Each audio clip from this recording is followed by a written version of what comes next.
இந்த லிஸ்ட்டில் செகண்ட் பிளேஸில் இருக்கிற படம் 2013 நம்ம டாம் க்ரூஸ் நடித்து ஒரு சயின்ஸ் ஃபிக்ஷன் ஆக்ஷன் ஃபில்மாக ரிலீஸ் ஆன ஆப்லிவியன். இந்த படத்தோட ஒன்லைன் என்னென்னா, 2077 ஒரு ஏலியனோட வார்னால் நம்ம உலகத்தில் இருக்கிற மக்கள் எல்லாருமே, ஹியூமன்ஸ் எல்லாருமே நம்ம உலகத்தை விட்டு சாட்டனுடைய ஒரு மூன், சாட்டனா ஜூபிட்டரான்னு சொல்லி எனக்கு தெரியல, எக்ஸாக்டாக தெரியல. அண்ட் இந்த ரெண்டில் இருக்கிற ஏதோ ஒரு மூணுக்கு வாழ போயிருப்பாங்க. அந்த மூணோட பேர் டைட்டன் அப்படின்னு சொல்லியிருக்கோம். அந்த வருஷம் 2077 நம்ம ஹீரோ ஜாக் ஹார்ப்பரை ஒரு மெயின்டெனன்ஸ் டெக்னீஷியனாக இந்த எர்த்துக்கு அமைச்சிருப்பாங்க.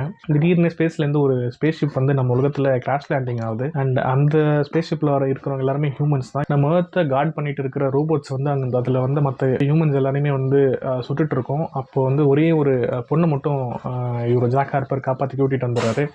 அந்த பொண்ணு யாருன்னா, இவருக்கு அடிக்கடி கனவுல அதே பொண்ணு. இவருக்கு அடிக்கடி கனவுல வர அந்த பொண்ணு இங்கே இப்போது நம்ம முன்னாடி இருக்கே அப்படின்னு சொல்லி இவருக்கு நிறைய கொஸ்டின்ஸ் ஒரு மண்டைக்குள்ளே போயிட்டே இருக்கும். உண்மையிலே இந்த வார் எப்படி நடந்துச்சு, இவர் யார், இந்த பொண்ணு யாருன்ற கொஸ்டின்ஸ்க்கு எல்லாமே ஆன்சரை தேடி போவார். ஸோ இவர் தேடுற கொஸ்டின்ஸ்க்கு எல்லாம் ஆன்சர் கிடைச்சதா இல்லையன்றதா இந்த படத்துடைய மொத்த கதை. இந்த படம் நிறைய பேருக்கு ஆல்ரெடி தெரிஞ்சிருக்க வாய்ப்பு இருக்குது, ஏன்னா டாம் க்ரூஸ் நடிச்சிருக்காரு. சப்போஸ் இந்த படத்தோட ரேட்டிங் கம்மியாக இருக்குன்றதுனால யாராவது பார்க்காம இருந்தீங்கன்னா தயவுசெய்து போய் இந்த படத்தை ஒரு தடவை பாருங்கள்.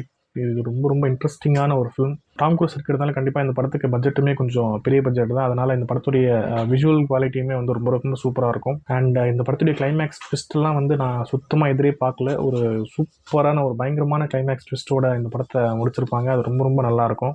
இந்த படம் நான் பார்க்கும்போது இந்த படம் ஹாட்ஸ்டாரில் ஸ்ட்ரீம் ஆகிட்டு இருந்துச்சு. அண்ட் நான் அமேசான் ப்ரைம்லேயுமே பார்த்துருக்கேன். இந்த படம் தமிழில் இருக்கான்னு சொல்லி எனக்கு தெரியல.